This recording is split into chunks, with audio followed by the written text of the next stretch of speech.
Welcome to the Port Huron Statement. Today I'm going to try to talk about a serious topic in Port Huron, which is schizophrenia. Schizophrenia is being leveraged as a means to discredit a lot of people, including myself.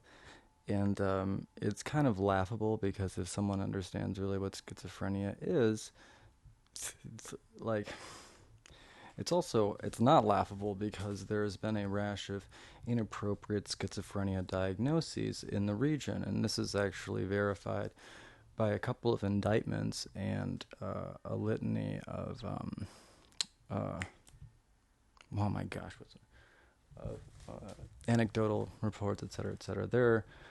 Let's see, there's one doctor that's been indicted for issuing like 80 inappropriate schizophrenia diagnoses, and this just happened, and a lot of these people are essentially incarcerated. Like, the thing is, it takes a long time to establish a schizophrenia diagnosis for most people, but it's actually pretty easy to, there are positive signs, negative signs, and cognitive signs for schizophrenia. Schizophrenia is characterized as a psychosis disorder. It's a persistent one. Usually for men, the onset is between late teens to early 30s. For women, it's usually later 20s to early 30s. And then they have early onset, which is like before 20 or before 17, depending on male or female, I think. These are rough. I did a little bit of brushing up. I have read exhaustively on schizophrenia when I was a teenager, especially when I was in middle school, because I had just gotten a bunch of college psychology books from my aunt, and I liked the abnormal and bizarre stuff the most, so I read disproportionately on schizophrenia. And also, I've heard echoes of people being, people that are supposedly schizophrenic in the area. I've seen how that's been weaponized against them, and so I actually baited the same as a means of trying to wrap my head around how many people had a commonality of influence, and I was really disappointed at how much how much that was latched onto, despite it being completely unfounded. I think that for anyone watching the show that has a real academic familiarity with schizophrenia, I think, especially having brushed up again on like the DSM-5, I present with too many, right? I don't have the negative signs and the cognitive signs. Also, I don't have the positive signs in terms of a diagnosis of myself. I've never gotten actually anything like a schizophrenia diagnosis, but it is pertinent to mention that, I suppose, given how it's being weaponized against me and against other people, and that so let's try and get into what it is and what it isn't. Like, it is a persistent psychosis type disorder, but you have to remember that it presents largely as you're mostly going to see an inappropriate affect, apathy, muted speech. Let's see,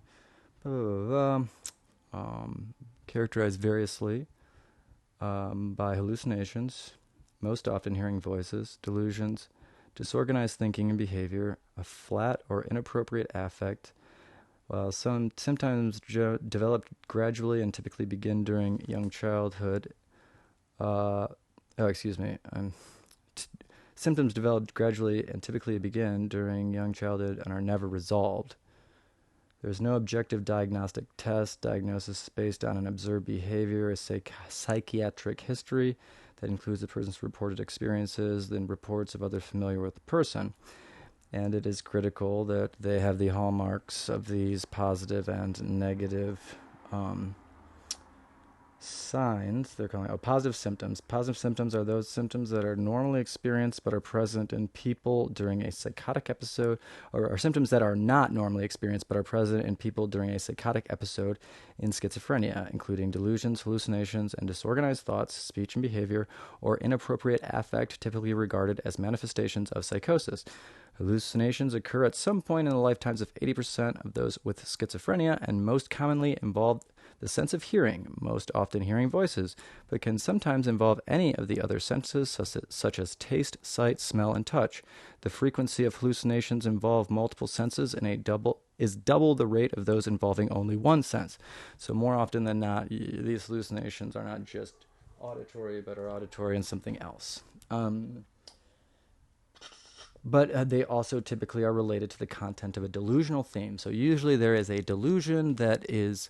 So delusions and hallucinations are different. A hallucination is a superimposition on your perception of reality, whether it's auditory, blah, blah, blah. So like hearing a voice on top of hearing regular reality, whereas a delusion is a distortion in your perception of reality itself.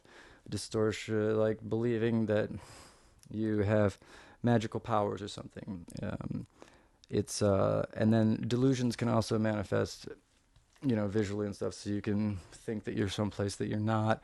They're far more encompassing than a hallucination. They are different than a hallucination. But the hallucinations typically have a content that has a delusional theme that is persistent, often persecutory. You're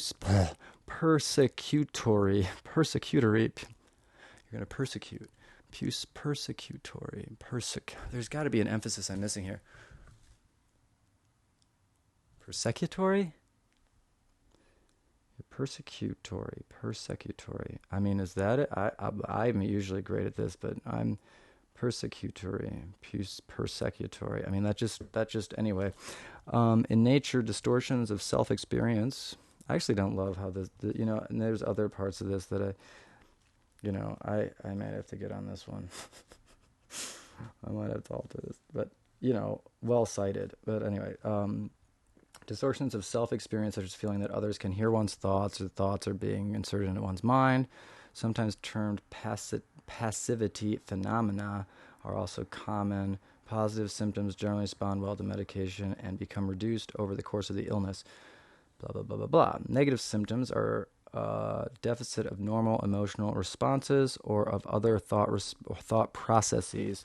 The 5 recognized domains of negative symptoms are blunted affects showing flat emotions or little emotions, Allogia. How would you do the G? Let's look at the pronunciation. Allogia. All right, so allogia, a poverty of speech, anhedonia, an inability to feel pleasure, and asociality, the lack of desire to form relationships, and avolition, a lack of motivation, and apathy, which is a lack of general motivation. These are the negative symptoms. Do we want to go deeper into what those mean? We might as well, because it's related to the dopamine element. Avolition and anhedonia are seen as motivational deficits resulting from impaired reward processing.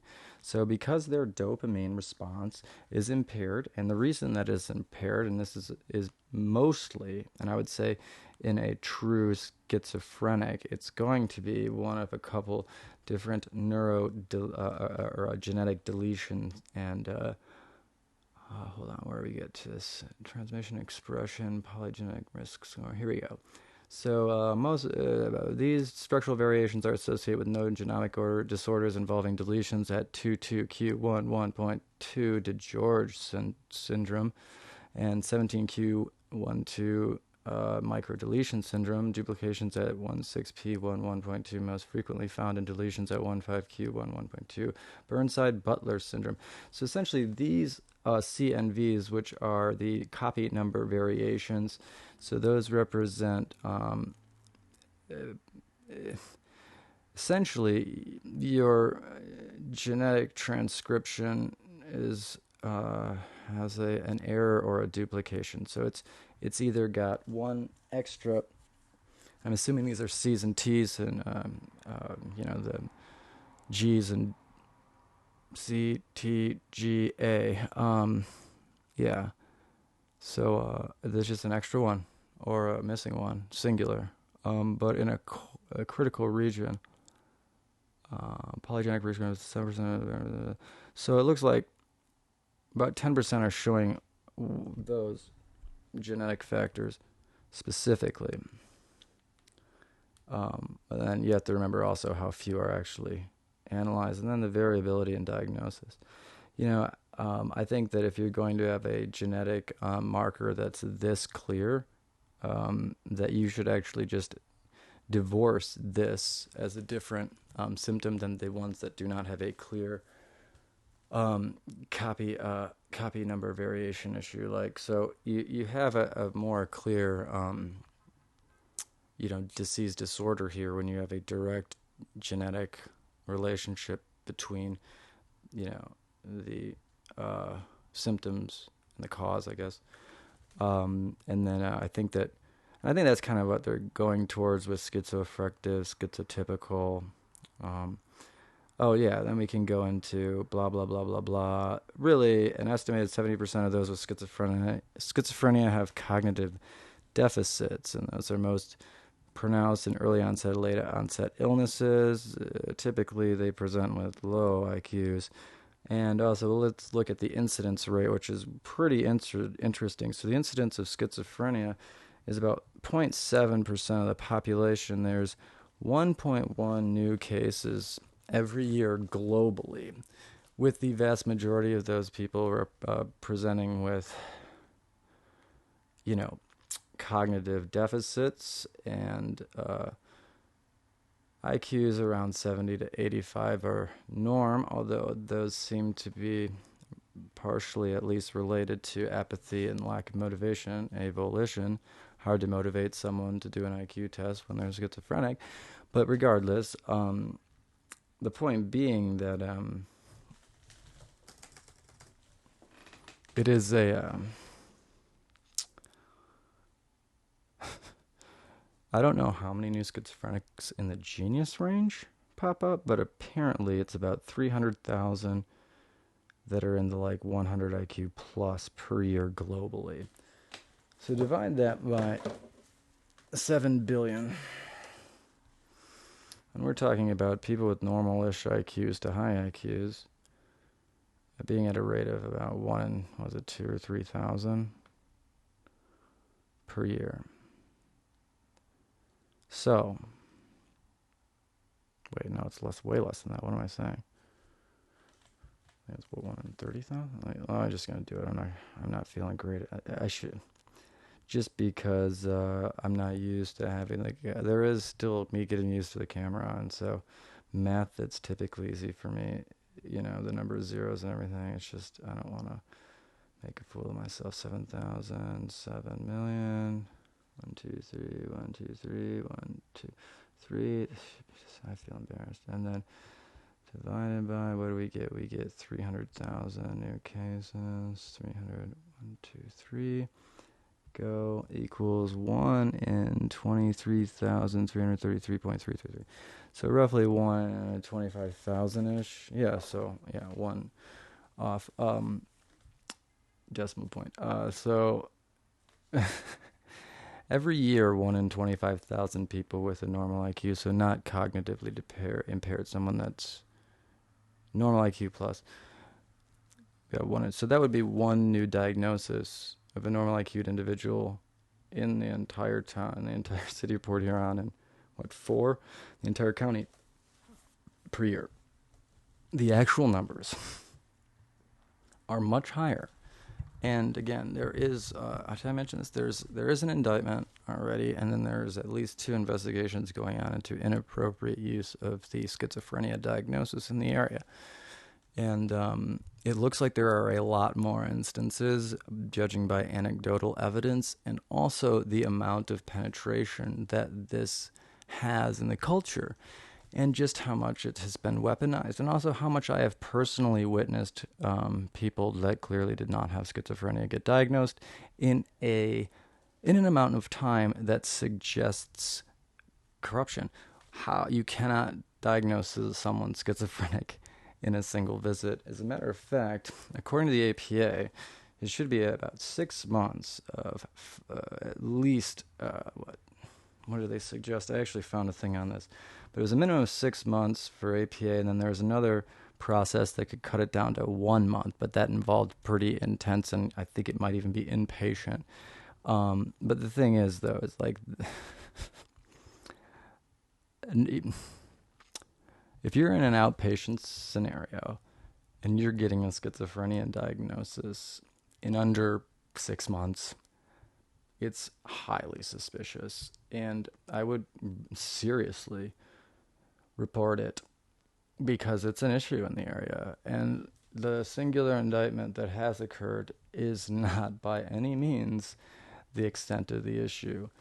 And if we don't make people more aware of what schizophrenia actually is, it becomes very easy to exploit people, everyone. And too, psychosis isn't schizophrenia. Schizophrenia presents psychosis, but psychosis, the psychotic state, the state of being, irrational, hearing voices, hallucinations, delusions, that can be brought on by other, mental disorders and such, but none of them are persistent, So the use of schizophrenia specifically is a good discreditation target because of the persistence of it. And, whereas drug-induced psychosis and, what else do we have? We have mania-induced psychosis. What other types of psychosis do we have? I'm trying to look it up. I'm not good with phones. I'm good with computer, not phones. I don't even want to get into that right now. But, I have an SS7 situation going on. Oh, boy. What was it? Oh, yeah. So this is what some BS. All right, so psychosis, according to, what is this? Mayo Clinic. A mental disorder characterized by a disconnection from reality. Psychosis may occur as a result of a psychiatric illness like schizophrenia. In other instances, it may be caused by a health condition, medications, or drug use. Possible symptoms include delusions, hallucinations, talking incoherently, and agitation. The person with the condition usually isn't aware of his or her behavior. Treatment may include medication and talk therapy. All right, so I guess the key thing is the thing that's been exploited against me is agitation, because you have to understand I have been threatened a whole bunch and literally attacked about, all types. We're going to get into it more and more, trust me. And pretty, this one's about schizophrenia. We got to stay on schizophrenia. So the point is I have had moments of agitation because I have never been stolen from and exploited quite like this, and then threatened and extorted, and had someone else extorted, lost tens of thousands of dollars as a consequence, and threatened, if I don't stop digging, I'm gonna get killed. So, and then I have an SS7 exploit on my phone, and then we've got all other types of crazy stuff going on. And the nice thing is, though, it's all confirmable. There's no question as to. Also, again, individuals with schizophrenia or undergoing psychosis have a very difficult time communicating. That's like the hallmark of it, is that, it's like being trapped in your mind. You can't easily communicate, and then you don't really give a shit, like, a lack of motivation, avolition, as they're calling it. I guess agitation can occur in a completely normal person if they are put in a situation where it is emotionally appropriate. My agitation, and again, it's absurd that I have to reference my own experience, but again, it's relevant. I mean, I can't believe how many people have historically, I've just always assumed that people will be able to deduce and understand the reality of the situation just by my actions, but it's becoming more and more clear that people are far too vulnerable to suggestion to trust that they are capable of trusting their own deductions. Like, I've experienced so much of the repetition makes right, and then just I would call it the domineering imposition of opinion, like essentially forcing someone to have an opinion that you have through not only force of will and repetition, but a domineering intimidation. And it is by means like that that I am ultimately determined to be schizophrenic. But that is a difficult thing to contend with when you're, and that's intentionally so. It's a difficult thing to contend with when you're sitting on, like, ultimately what I'm sitting on. And so it's important, again, for me to establish my state of mind and to build a rapport and an audience so that I can then subsequently appropriately influence the society so that we can realize something a lot more just than what's going on right now, because what's going on right now is utterly abhorrent. Oh yeah. I was supposed to be crazy. I was supposed to play into the crazy thing. My goal in my head was to like act crazier and shit, and like play into it a little bit, like for comedy. But then I was like, well, one, it's not necessarily natural for me. I want to just explain things and what's going on for real, because our lives will all improve, frankly, if we, as a collective society, stop allowing ourselves to be exploited. What's happening is they're exploiting what are ultimately atavisms, like the things that evolved in your mind and your body because they were advantageous to a time in the past. But now what's happening is those things that were necessary for survival 100,000 years ago are being tapped by technology and psychology, not like as an esoteric thing, but people are utilizing psychology, sociology, and technology, the information and the capability, as a means of accessing these atavisms, these old parts of your brain, these animalistic parts of your brain, so that they can exploit you. Like, stop letting them do it. And there are a lot of ways that it's being done. That's part of the intimidation thing, intimidating people into sharing your opinion. It's a domineering thing, and all these. This puts us back like the animals, right? We're not animals. We need to embrace the responsibility that God has given us as the literal shepherds of this planet.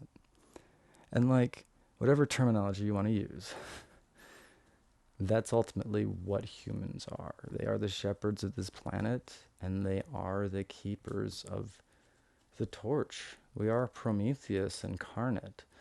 We have a deep responsibility, not only to the planet, but also to all life and to all human beings, to one another.